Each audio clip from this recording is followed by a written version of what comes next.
Hi mga ate, so ngayon maglalaba tayo. Pasensya na sa itsura ko kasi bukas hindi tayo makakapaglaba kasi may pasok ako. Kanina mainit lang, ngayon makulimlim na naman, mamaya uulan na naman yan.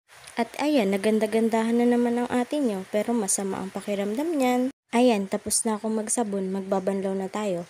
Pasensya mga ate kung sa timba lang ako nagbanlaw ha.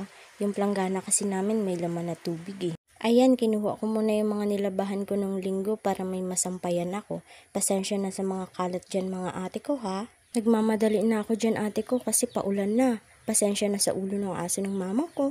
At ayun na nga mga ate ko, bumagsak na yung ulan. Habang hinihintay kong huminto yung ulan, nakita ko yung dalang turo ng lola ko.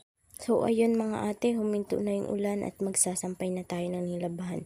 Bilis-bilisan lang natin kasi maya-maya uulan na naman yan. So ayan ate, natapos na ako magsampay, hindi ko na kayo nasama, lakas ng ulan eh. Ayun lang, babay mga ate ko.